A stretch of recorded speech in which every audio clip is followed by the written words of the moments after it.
Hello, everyone. My name is Olga Mayorova. I'm director of the Center for Russian, East European, and Eurasian Studies, and welcome back from our short fall break. I would like to start with a few announcements of upcoming events. This afternoon at 4 p.m., today's Greece Noon lecture presenter, Mera Glock, will participate in an avant-garde interest group workshop. This would be a good moment to thank the avant-garde interest group for its co-sponsorship of Professor Glock's visit. Also, this Friday at 4 p.m. in this room, the 2013 American-Romanian Festival Film Series begins with a screening of the documentary film entitled "The World According to Ion B." The festival continues on Sunday, October the 20th and the 27th, with screening at the University of Michigan Museum of Art. Next Wednesday, the Greece Noon lecture will be given by Yelena Asokina, professor of Russian history, University of South Carolina. Her talk will focus on Stalin's export of art, Andrew Mellon, and the National Art Gallery in Washington. For details on these events, please see the flyers on the table near the door. Now, I'm delighted to introduce our speaker today, Mera Glock, professor of history in the Department of History and Comparative Literature at Brown University. She is an intellectual historian and cultural historian of 19th and 20th century Europe, with special expertise in Central Europe and France. She has published extensively on George Lukács' modernism and avant-garde culture and the Jewish question, and she's the author of Popular Bohemia, Modernism and Urban Culture in 19th Century Paris, published in 2005 by Harvard. Her current research focuses on Jewish humor and assimilation in Fin de Siècle, Budapest, and on Bohemians in a global perspectives. Please join me in welcoming Mary to our series. Thank you very much. Thank you for coming. I know this is a lunchtime group, and I will try very hard to finish so that you can leave in time. What I'm going to talk about is a chapter of a book that I'm just about completing, which I call The Invisible Jewish Budapest. And the title Invisible sounds a little bit paradoxical, because Jews in Budapest were anything but invisible. The anti-Semites would have liked them to be invisible, but they weren't. The city had 23% of its population as Jewish in 1900, and they occupied fairly important positions in the economic and cultural establishment of the city. So Jews were not invisible in any social or cultural sense, but they were invisible in terms of the way that the culture was defined. And it's this erasure of Jewish presence in the city because of the pressures of assimilation that interests me and that I wanted to recapture in this book. The book actually has three different components, or three different dimensions, which are usually separate in traditional academic circles. It's about a city. It's really a cultural history of the city. It's about popular culture, especially commercial entertainment and humor. And it's also about the Jews, who were very, very prominently engaged in creating this popular culture in Budapest. And because of the Jewish presence, of course, there is an element of politics and ideology in this work, which is not common in my work. Usually modernism doesn't provoke direct political conflicts. But in this case, of course, there is. For this talk, I'm not going to stress the Jewish question per se, because I understand that this is a more general audience. But I think that you will see by the end that the implications of the the Jewish identification of music hall are very profound. So let me start with the city, since this is mostly a book about a city, a metropolis. In 1973, the modern Budapest was born out of the unification of three municipalities, small ones, historic municipalities called Pest, Buda, and Óbuda, into a single city spanning both sides of the Danube. The humor magazine Borsemionko, which is Thumb Thumbs, or Tom Thumb, I think, would be the translation. The humor magazine Borsemionko marked the occasion with a witty caricature, which it published on its frontispiece on August 3rd, 1873. The image presented the newly established Hungarian capital in the role of a beautiful young woman surrounded by a bevy of admirers, with Vienna appearing in the background as an ill-tempered dowager forced to witness the triumph of her younger rival. The tableau was more than a playful expression of urban pride. It was also a sly provocation leveled against both Hungarian and Habsburg narratives of self-identity. On the one hand, it deflated Hungarian nationalism by transforming its rhetoric of anti-Habsburg politics into a feminized melodrama of urban rivalry. On the other hand, it inverted the symbolic hierarchy of Habsburg power by displaying the center with the periphery, by placing provincial Budapest above imperial Vienna.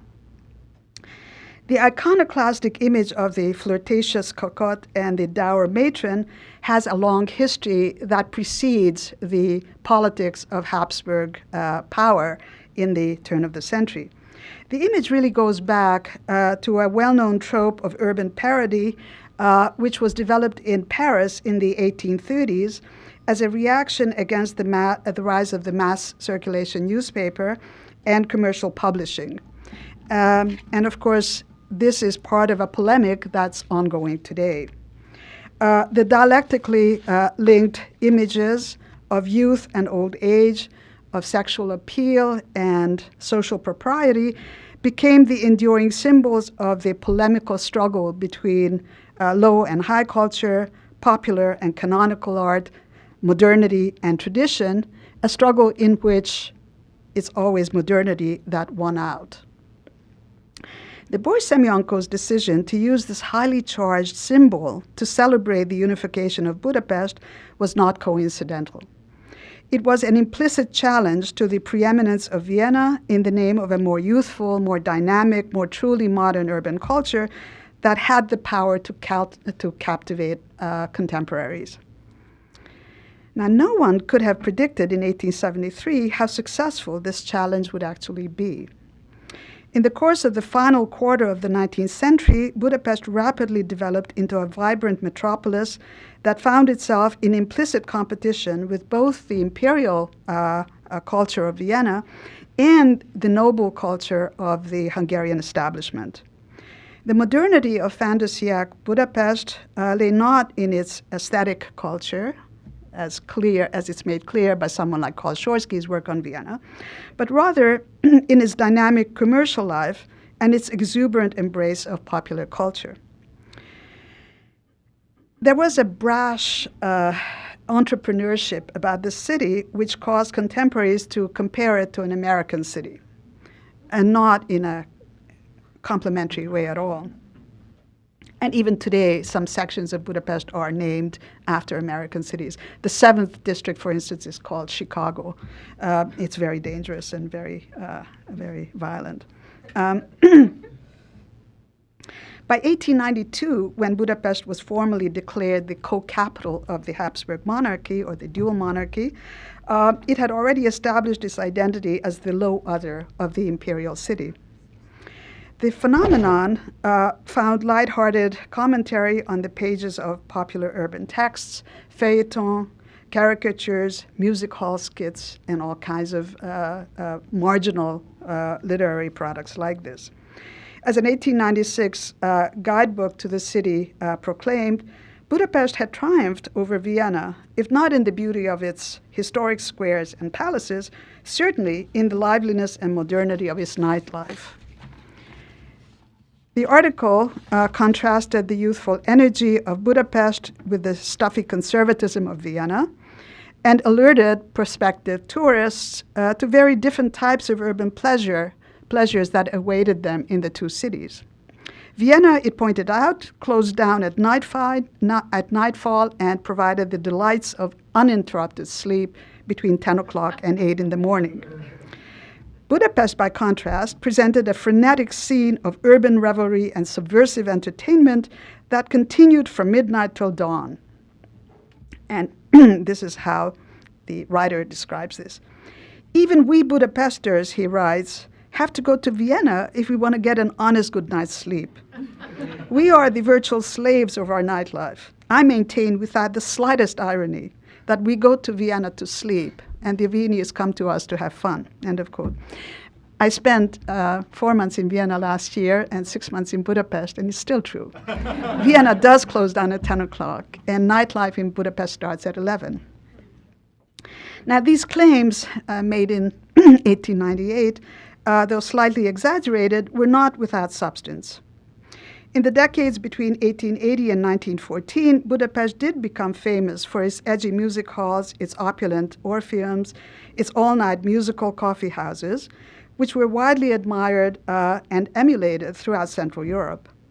According to a tongue-in-cheek remark of Adolf Agai, who was the editor of Borsemyonko, the Orpheum was fast becoming Hungary's national symbol abroad, displacing such historical icons as Petőfi, a great poet, Tokaji wine, and Hungarian horses.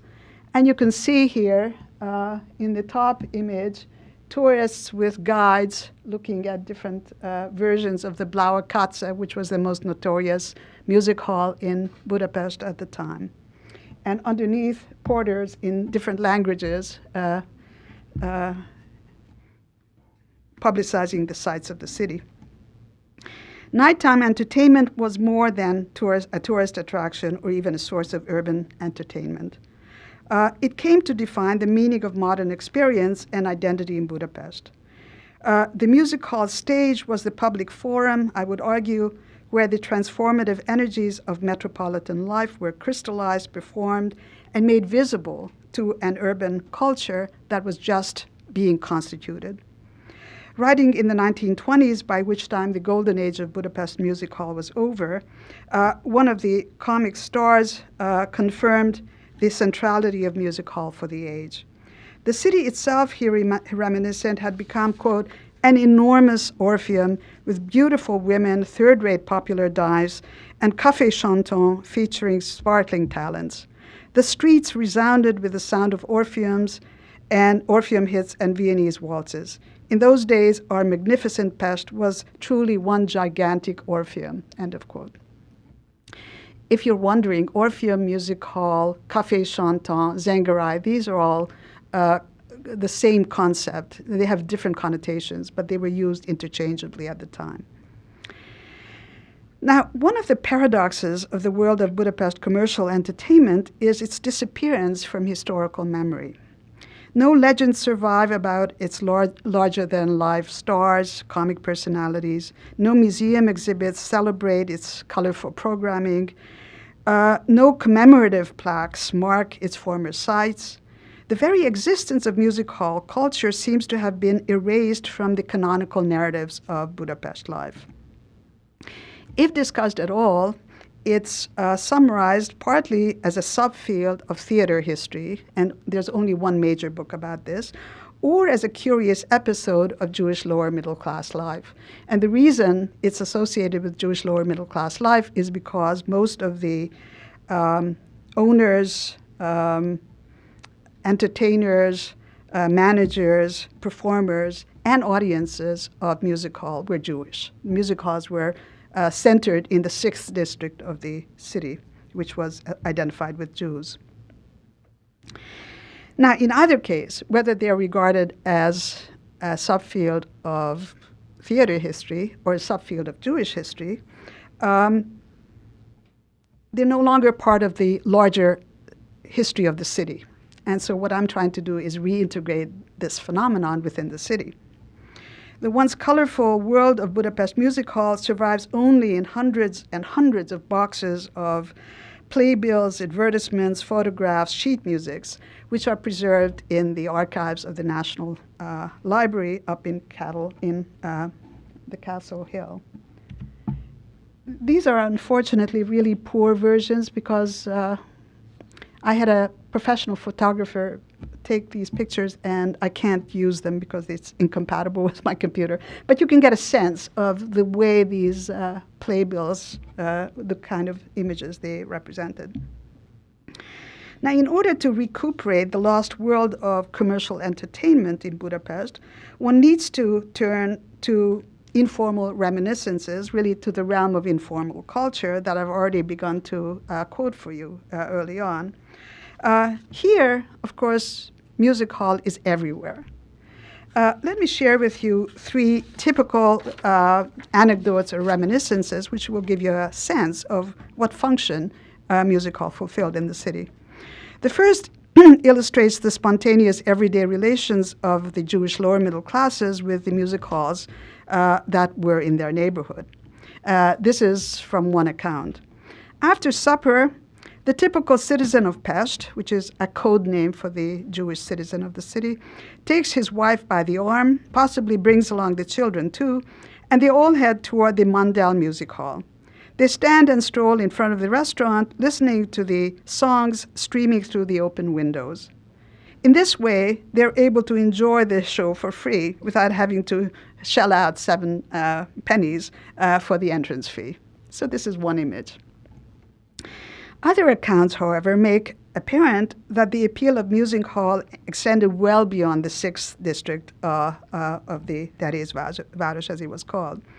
My second example recounts that it was common practice among the country nobility to travel to Budapest, to take in the sights of the city, and to sample the offerings of its famous nightclubs or music halls. Such excursions, we are told, included an obligatory visit, quote, to the Folie Caprice in order to laugh at the greatest comic of the age, the little Roth. It also involved a collection of the latest German Jewish jokes that could be recounted at home in the county casino, and the learning of the latest dance step, the shimmy, which could be performed at the ball of the ladies' auxiliary. Aristocratic patronage of music hall was also a common practice, and this brings me to my third example. Probably the most famous connoisseur of Budapest Music Hall was the Archduke Rudolf, who frequently made the trip from Vienna to Budapest to visit the Blaue Katze, one of the most notorious establishments, which was located on the Király Street, the main thoroughfare of the city.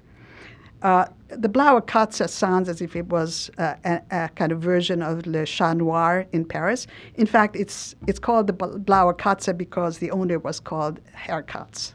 So it's just named after Katz. Now, on these occasions, Rudolf came to Budapest. The rumor mills of the city were of course kept busy churning out details about His Majesty's doings in the Blaue Katze.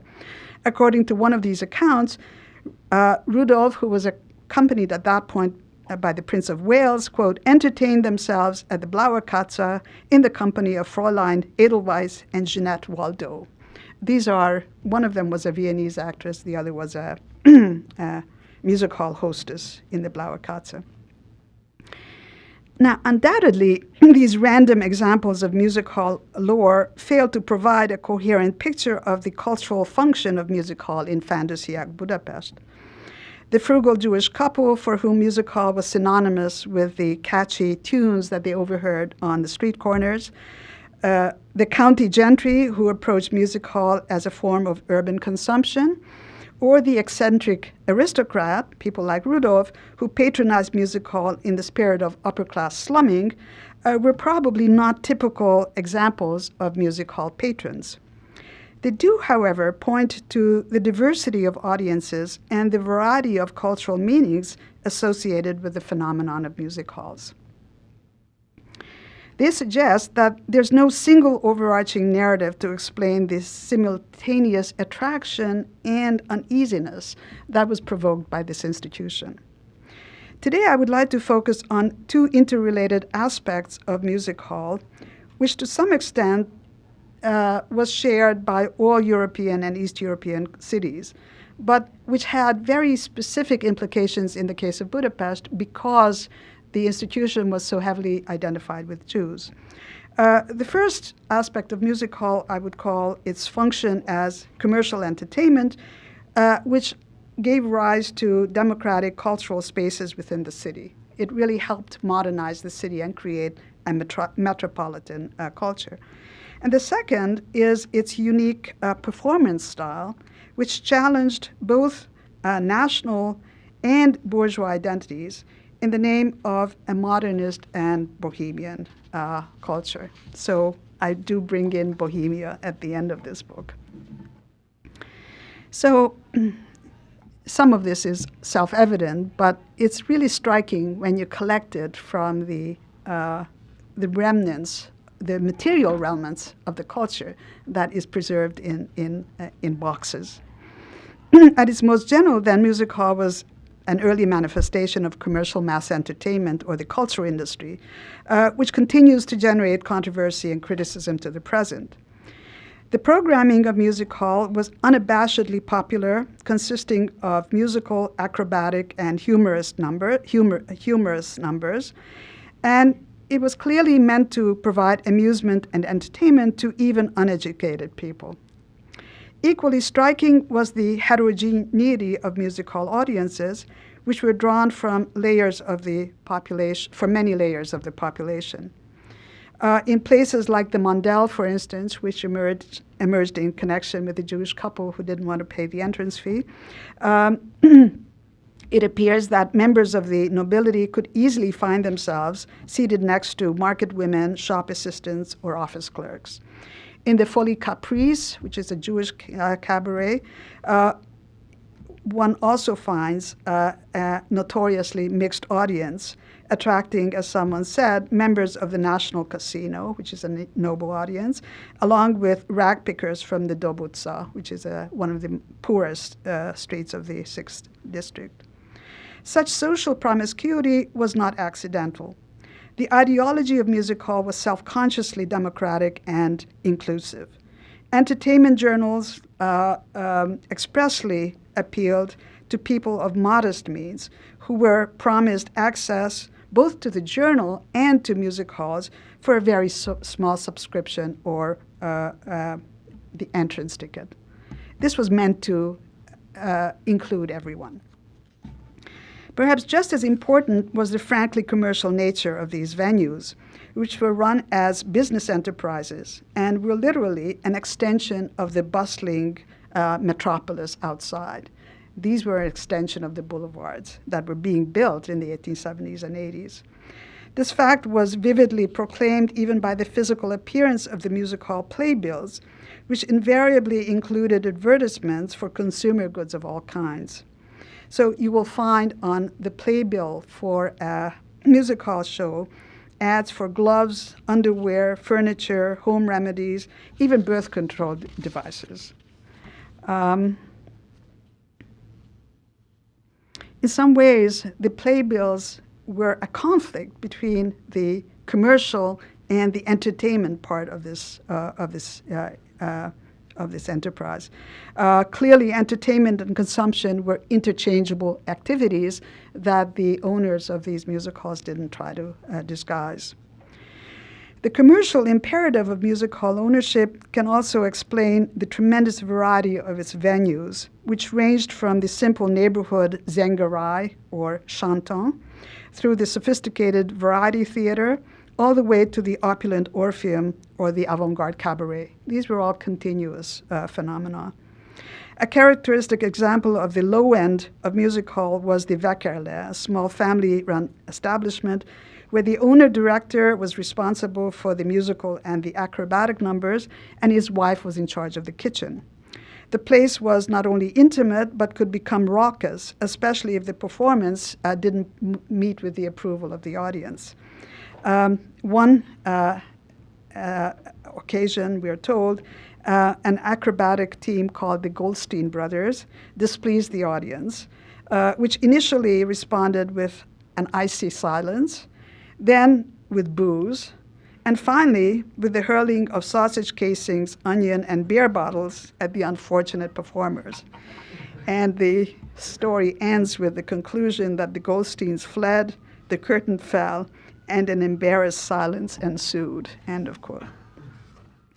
Quite a few rungs above such neighborhood establishments were variety theaters like the Folie Caprice, which has emerged before, which was the most artistically ambitious and respected Jewish satirical revue in the city. Its artistic director, Antal Orosi, was famous for writing Jewish burlesques, but he was also extremely talented in bringing together people, actors, brilliant actors of all kinds, which really made the name of the establishment. The most brilliant of his actors was Sándor Roth, the Little Roth, as he's called, who was by consensus the greatest actor of Central Europe, often compared to Charlie Chaplin. He resembled Chaplin both physically and spiritually. He was the favorite actor of Karl Kraus in Vienna. But, by the way, all these actors could perform in both German and Hungarian. The music hall performances I'm talking about were all in German, or in a kind of Jewish German, Judendeutsch as it was called. But they could also perform in Hungarian. And after about 1905, these performances would be in Hungarian. And many of these actors, of course, performed in Vienna as well. At the pinnacle of Budapest commercial entertainment was the Somosi Orpheum. Sorry, this is the Folie Caprice, I forgot to show you. This is the Somosi, which, like other upscale revue theaters in London and Paris, combined material luxury, sexual license, and cultural hybridity in a dazzling array of experimental programming, often imported from abroad. The owner-director of this enterprise was a man called Károly Somosi Károly, actually in Hungarian, who started his career as call singer in a shabby coffee house on the outskirts of town, which was notorious for its clientele of criminals and prostitutes. By the time Somosi was creating the Somosi Orpheum in 1894, its owner had changed not only his name, but also his outward demeanor. Somosi became an arbiter of taste and elegance in Budapest, famous for the cut of his suits and for his champagne suppers. The urban chronicler Gyula Krudi provided possibly the most enduring and succinct assessment of Somosi's contribution to Budapest culture. He said, "Somosi was the man who taught Budapest the art of amusement," end of quote. The inner meaning of Somosi's achievement, as Krudi instinctively seemed to realize, was not his rise from rags to riches, but the power of aesthetic self-fashioning in the creation of a new kind of urban culture. Somosi died a penniless man in 1903, but his life remained a source of urban legend and colorful anecdotes. The following one I found among the many obituaries published after his death, which serves to illustrate more than his famously opulent style. This is the anecdote.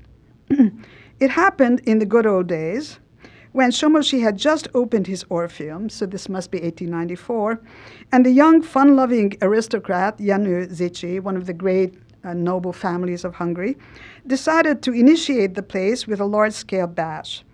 His bill came to 400 forints, which was an enormous amount, which he handed over with the off-the-cuff remark, "This is how a Hungarian nobleman carouses." A few days later, Somosi invited Zichy back for a friendly little revelry in his nightclub. The event cost Somosi the round sum of 4,000 forints, 10 times more than the original sum. Among the many exotic dishes that were served up by waiters were young girls presented on silver platters. And I'm still quoting here. This is the obituary. At the end of the merrymaking, Somosi addressed Zichy with the following words. This is how Somosi carouses. The challenge implied in Somoshi's witty rebuttal was clear. In the realm of commercial entertainment, an individual with wealth and imagination could not only compete with an aristocrat, but also outdo him. The story of Somoshi's challenge to Zichy may well be apocryphal, but it serves to illustrate the complexity of the terms of engagement fostered by music hall culture. The institution was both integrative and yet subversive.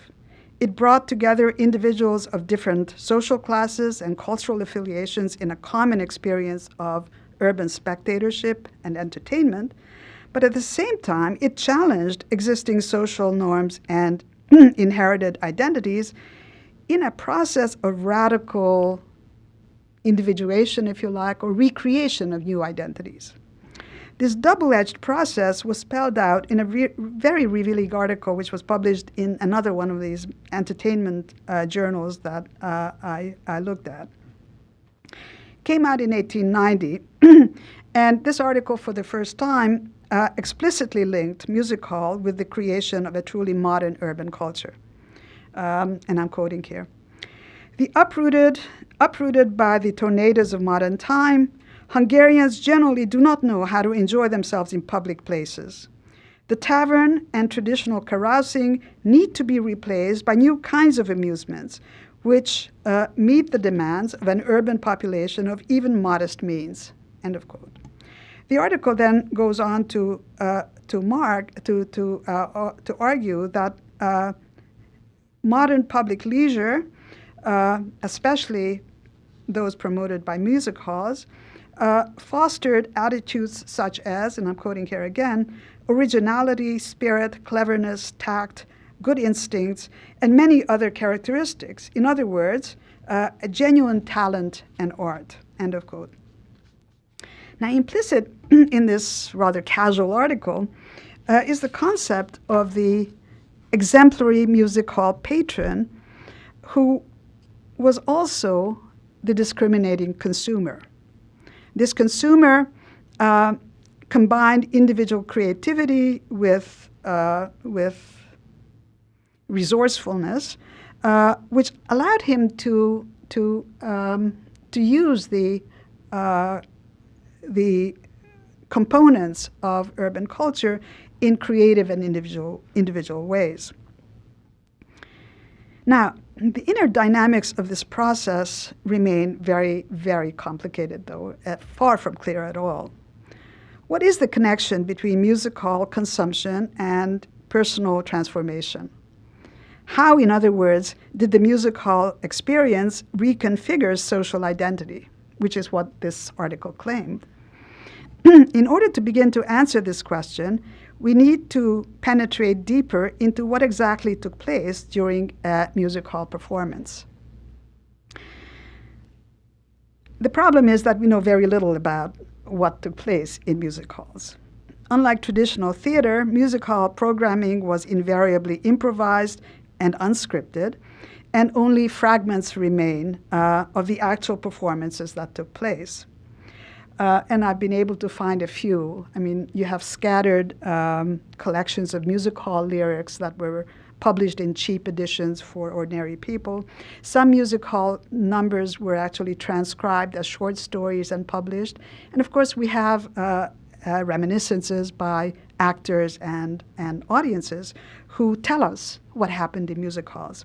I'm just going to focus on one collection that I found for the early 20th century to give you a sense of what music hall songs, lyrics were about. A typical collection, which came from 1911 actually, provides us insights into the subject matter that music hall songs addressed. They were invariably about taboo subjects, such as adultery, prostitution, and of course the Jewish question, parodies of Jews, especially jargon performances of Jews. They focused on the seamy underside of urban life and made explicit subjects like prostitution, which everyone knew about but no one talked about. They narrated the secrets of the humble inhabitants of the 6th District, focusing on the plight of working class girls who end up in fancy brothels. This is one of the common themes.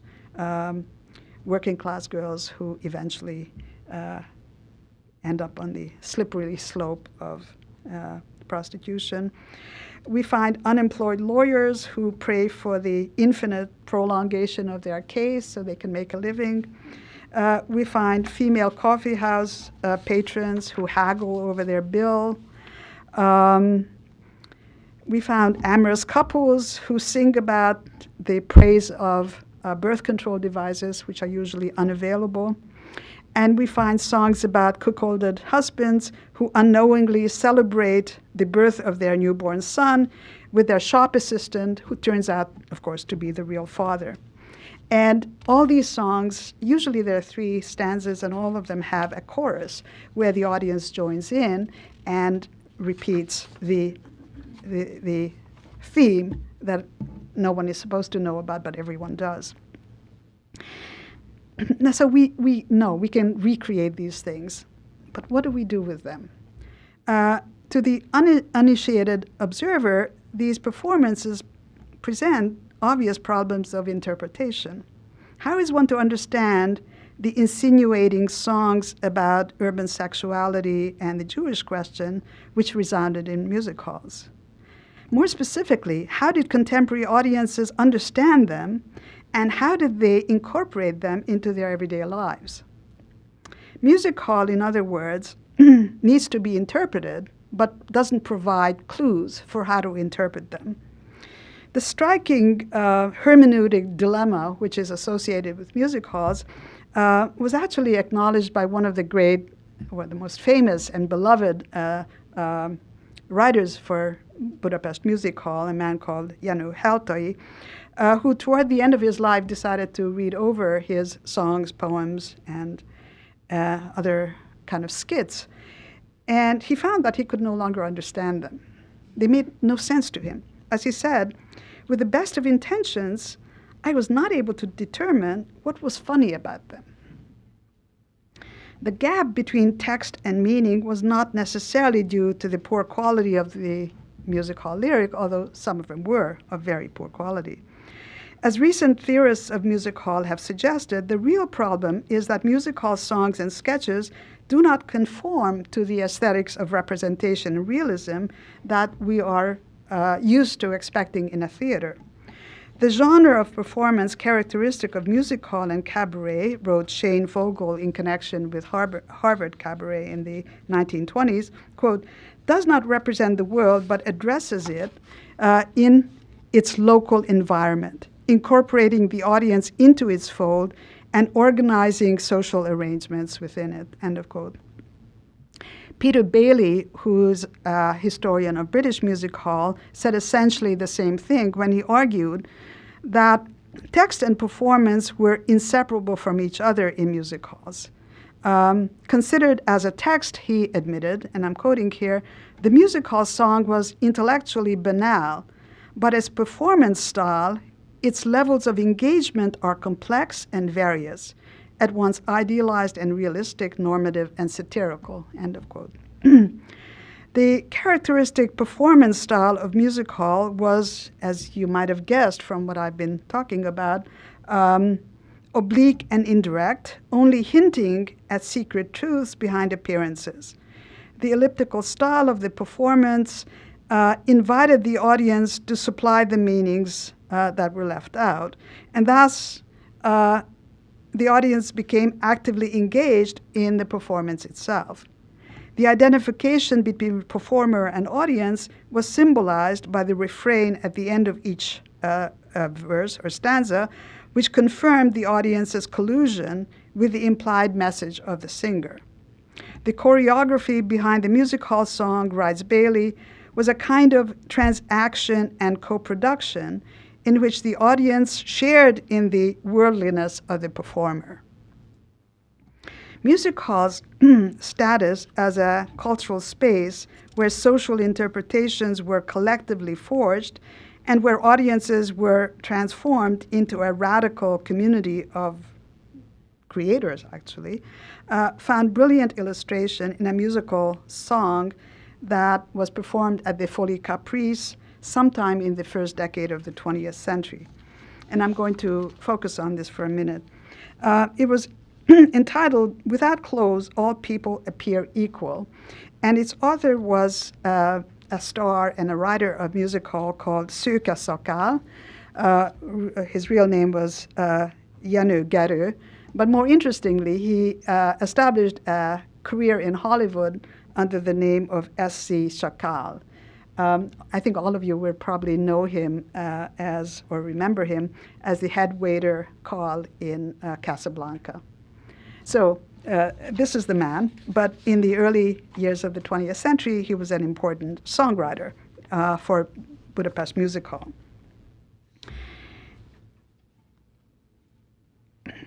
The explicit theme of this song was, of course, the essential equality of naked bodies whose social status, sexual behavior, and cultural identity were inseparable from their clothes. The song, however, was also a sly allegory about the audiences, performers, and writers for music hall, who became interchangeable with the radical environment of music hall. The first stanza of the song establishes a metaphoric identification between music hall and the steam bath, where each client is naked, and therefore the servants don't know how to address anyone, so everyone is addressed as a lord. Everyone is equal. The second stanza evaluates the scandalous performances on music hall stage, which is presented through the voyeuristic eyes of his little sister. And the final stanza turns its wit on the author himself, exposing the anonymity and the mass production of the music hall song. It's the number of his dressing room rather than the unique qualities of his particular song that ultimately distinguishes the identity of the writer of music halls. The radical refrain of the song is always, "For without their clothes, all people appear equal."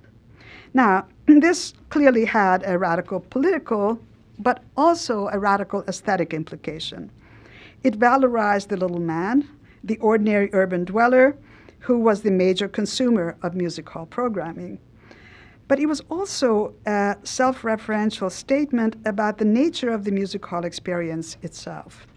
Unlike the theater, which was implicitly compared here, this was a unique place where individuals lost their social distinction, their identity as individuals. This was a place where moral judgment about sexual transgression and sexual matters in general were suspended, and where the writer and performer abdicated all claims to originality and artistic genius. The key to Siècle Sokal's allegory was the vision of music hall as a steam bath where public intimacy transcended the private-public binaries of ordinary life, and where individuals merged into a collective mass that erased all superficial differentiation. Significantly, Endre Nagy, who was the inventor of cabaret in Budapest in 1907, used exactly the same metaphor in a talk he gave in 1913. Here, too, he described the cabaret as a steam bath. This is how he put it. "Honored ladies and gentlemen, when you occupy your seats in the house in exchange for an entrance ticket," it's important, it's an entrance ticket, you pay for it, "I wonder if you realize that you have entered into a kind of spiritual steam bath. The worldly clothing of your inner life has remained outside in the vestibule, and in the thick, steamy atmosphere, you have all individually merged together in a new, unrecognizable community." End of quote. I'm almost done.